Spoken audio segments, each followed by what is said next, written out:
सबसे पहले भगवान भोलेनाथ माँ गौरा के चरणों में प्रणाम करती हूँ, मेरा प्रणाम स्वीकार हो। सभी देवी देवताओं के चरणों में प्रणाम करती हूँ, मेरा प्रणाम स्वीकार हो। आप सभी गुरु भाई गुरु बहनों के चरणों में प्रणाम करती हूँ, मेरा प्रणाम स्वीकार हो। आप लोगों को करवा चौथ की हार्दिक बधाई हो, बहुत बहुत शुभकामना गुरु बहनों। करवा चौथ का व्रत 13 तारीख को है। देखिए, करवा चौथ की कहानी मैं सुना रही हूँ, कहानी को पूरी सुनिएगा और अगर जो पसंद आए तो लाइक करिएगा, कमेंट में हर हर महादेव ज़रूर लिखिएगा और अगर जो चैनल पे नए हैं तो सब्सक्राइब करिएगा। कहानी बड़ी सुंदर है, कहानी को पूरा सुनिएगा कि कैसे भगवान जो है अपने भक्तों की रक्षा करते हैं और पूजा पाठ का क्या महत्व है ये भी इसमें पता चलेगा। तो कहानी ऐसे है, एक गांव में एक राजा रहते थे। राजा के एक लड़की थी,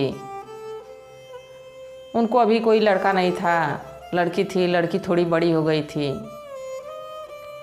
फिर जो है रानी को बच्चा होने वाला था और जैसे उनका बच्चा हुआ उस बार लड़का हुआ और रानी जो है मर गई। रानी का स्वर्गवास हो गया।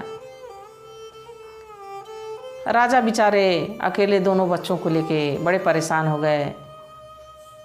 बाकी वो सोच लिए कि नहीं, मुझे शादी नहीं करनी है, मैं बच्चों को पाल लूँगा। देखिए, पिता बच्चों को पालने में कष्ट उठाता है। माँ अगर जो रहे तो माँ तो पाल लेती है, पर पिता के लिए बहुत कठिन बात है। बहुत कठिनाई से बच्चे को पालना शुरू कर दिए। धीरे धीरे बच्चे बड़े होने लगे। बेटी बड़ी थी, कुछ ही समय में बड़ी जब हो गई तो सोचे कि मैं तो बीमार रहने लगा हूँ, क्यों ना इसकी शादी कर दूँ। तो जब उनकी शादी होने वाली थी तो उनसे कहे कि बेटी तुम्हारी तो मैं शादी कर दूँगा, बेटा अकेले रह जाएगा, अगर जो मुझे कुछ हो जाता है तो कौन देखेगा। तो बेटी कही, पिताजी आपको भी मैं कुछ नहीं होने दूंगी और अपने भाई का ध्यान मैं माँ की तरह रखूंगी, इसको कभी अकेला नहीं छोड़ूंगी।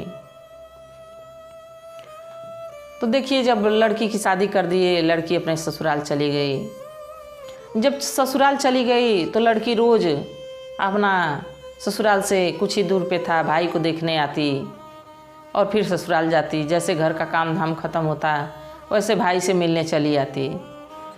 कुछ ही समय बीता था कि राजा जो है उनका स्वर्गवास हो गया, राजा मर गए और भाई अकेले रह गया। बहन को बड़ी मोह लगने लगी, ये भाई तो अकेले हो गया। बाकी फिर भी वो अपना काम धाम ख़त्म करती और फिर भाई से मिलने चली आती। उसका रोज़ का यही काम हो गया। आज जब वो वहाँ आती तो रास्ते में कुछ ही दूर पे आने पे एक जंगल पड़ता था और जंगल जो था छोटा जंगल था और उसमें एक बेल का पेड़ खूब सुंदर जमा हुआ था और वहीं पे एक कुछ ही दूर पे एक पत्थर था, पिंडी रूप में था। वो पत्थर को उठा के बेल के पेड़ के पास रख दी और जब जाती अपने भाई से मिलने तो बेलपत्र तोड़ती और उस पे चढ़ाती और गाती, क्या कहती महादेव से, क्या गोहराती महादेव से, कहती कि बनल रहे पीहरवा महादेव, बनल रहे ससुरवा, अरे बनल रहे भाई से भतीजवा, बनल रहे सोहागवा।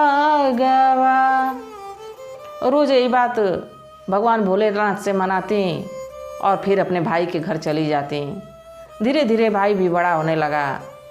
भाई बड़ा हो गया तो सोची इसकी शादी कर दूं तो कम से कम पत्नी आ जाएगी तो घर में एक लक्ष्मी हो जाएगी और भाई का भी दिन सही हो जाएगा। एक अच्छी सी लड़की देखी और भाई की शादी कर दी। बाकी वो अपने भाई को एक माँ की तरह पालती थी। शादी करने के बाद भी वहाँ आना जाना छोड़ी नहीं और भौजाई उनकी भी आ गई। वो भी अपने ननद को जो है माँ की तरह मानती थी। जब भी वो आती बहुत आदर स्वभाव करती, बहुत आदर करती। रोज़ वो अपने भाई से मिलने आती। धीरे धीरे समय कटता रहा। कुछ दिन बीता। इसके बाद एक दिन आ रही थी, तो जब रास्ते में आती हैं तो उन बेलपत्र तोड़ने जब जाती हैं महादेव को चढ़ाने के लिए, जैसे बेलपत्र तोड़ती हैं तो बेलपत्र में कांटा भी रहता है।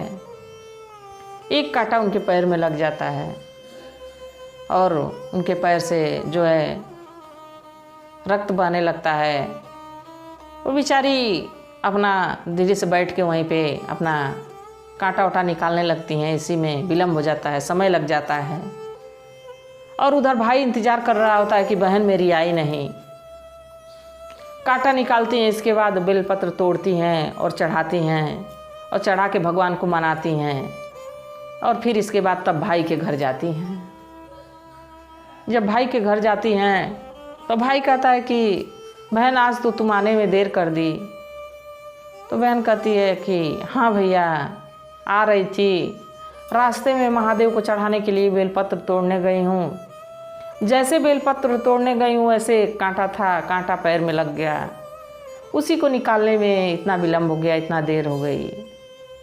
भाई जब यह बात सुनता है तो सोचता है कि मेरी बहन कितना कष्ट करके आती है हमसे मिलने। और बहन तो अगले दिन करवा चौथ रहता है। बहन बड़ी परेशान रहती है, सोचती है जल्दी मिल के चलूँ तो अपने घर साफ़ सफाई करूँ, पूजा की तैयारी करूँ। बहन जल्दी भाई से मिल के और चली जाती है। जब बहन चली जाती है तो भाई सोचता है कि जिस रास्ते से मेरी बहन आती है उसमें कितना कांटा कूस, कितना कंकड़ पत्थर है, क्यों ना मैं साफ़ कर दूँ।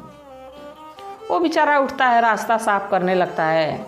धीरे धीरे रास्ता साफ़ करते करते जंगल में पहुंचता है, वहाँ जहाँ बेल का पेड़ था और जहाँ वो पत्थर उठा के रखी थी शिवलिंग रूप में।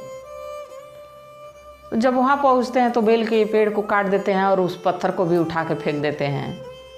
और इसके बाद पूरा रास्ता साफ़ करके और घर चले आते हैं।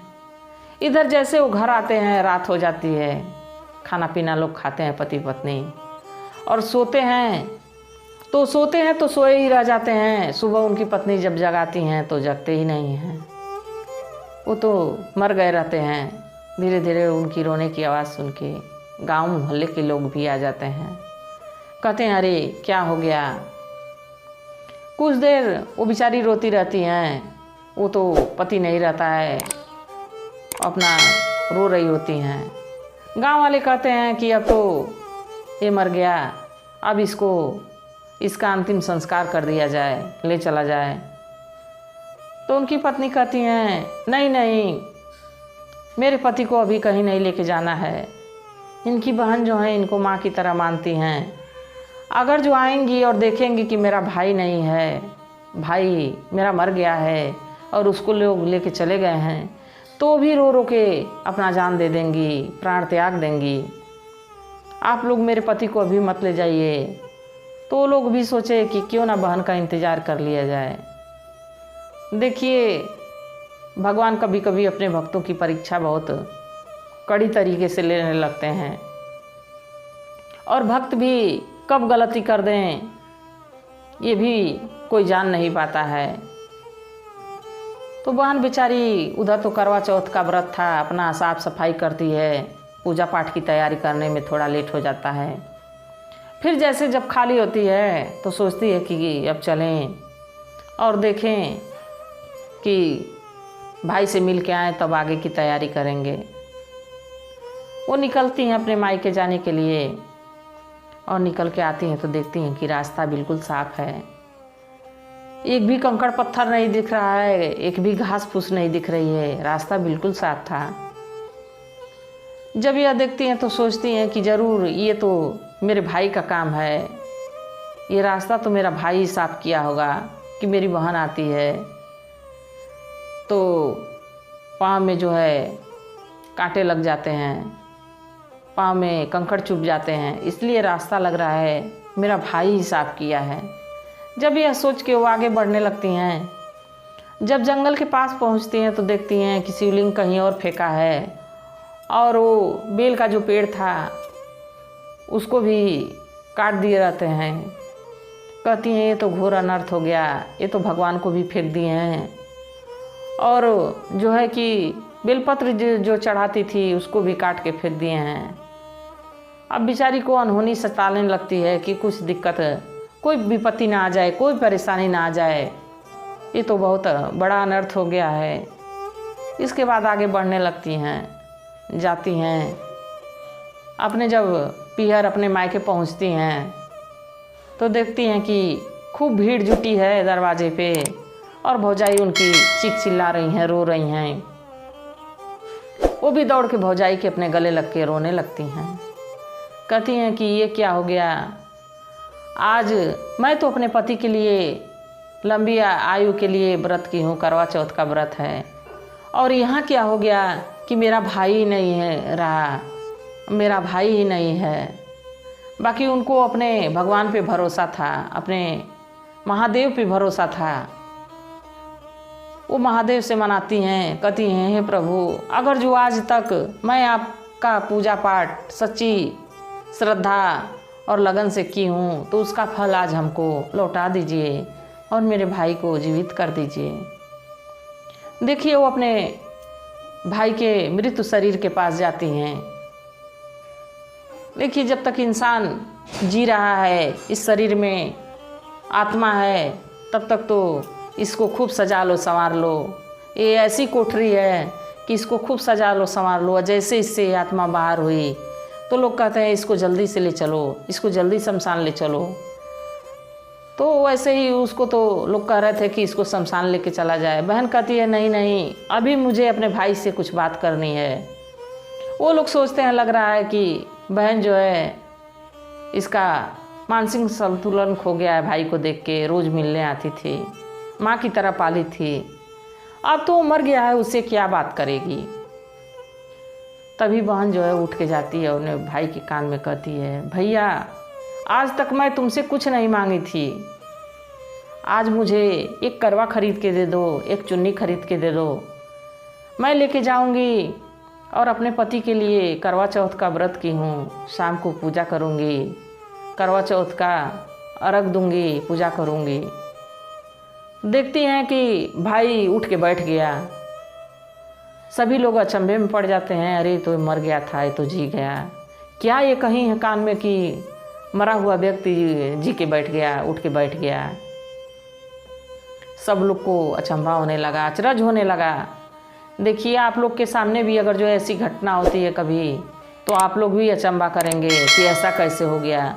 पर उनकी लीला तो वही जाने, प्रभु ही जाने प्रभु की लीला। उनके सिवा कोई और नहीं जान सकता कि वो कब दुख देंगे और कब सुख दे देंगे, और कब इतना सुख दे देंगे कि आप उसको समेट नहीं पाएंगे। दुख अगर जो देते हैं तो सुख इतना देते हैं कि आप समेट नहीं पाते हैं, और उसी सुख में सब प्रभु को भूल जाता है। तो दुख में सुमिरन सब करे, सुख में करे न कोई। सुख में सुमिरन जो करे उसका भव सागर पार होए, वो भव सागर से पार हो जाएगा। तो सुख में भी सुमिरन करना चाहिए। तो बेचारी उनके भाई तो उठ के बैठ गए और देखे कि मेरे दरवाजे इतना भीड़ लगी है।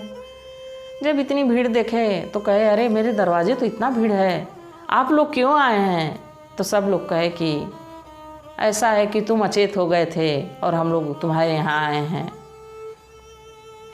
भाई को ये भी याद नहीं रहता है कि मेरी बहन कान में क्या कही है।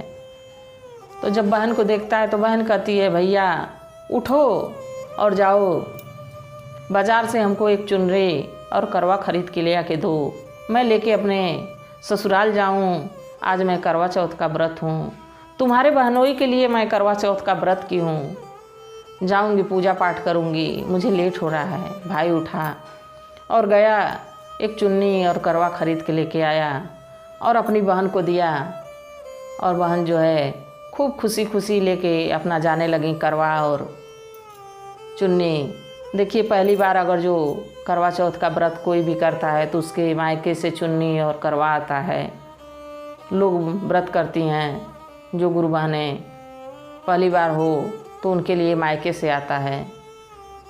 वो लेके जब जाने लगी, जब वहाँ पहुँची जंगल में तो देखी कि महादेव की जो जिसकी पूजा वो करती थी महादेव समझ के पिंडी, उसको कहीं और फेंका गया है, उसको उठाती हैं और वहीं रखती हैं और एक छोटा सा गड्ढा खोद के फिर वो बेलपत्र में से एक डंठल तोड़ के और लगाती हैं और प्रभु की कृपा देखिए कि वो हरा भरा भरा भी हो जाता है और फिर भगवान से गुहराती हैं और मनाती हैं क्या, बनल रहे नई हरवा महादेव, बनल रहे ससुरवा, अरे बनल रहे भाई से भतीजावा, बनल रहे सोहागवा, अरे बनल रहे भाई से भतीजावा, बनल रहे सोहागवा। महादेव की पूजा करती हैं और वहाँ से उनको मनाती हैं, गुहराती हैं और घर जाती हैं।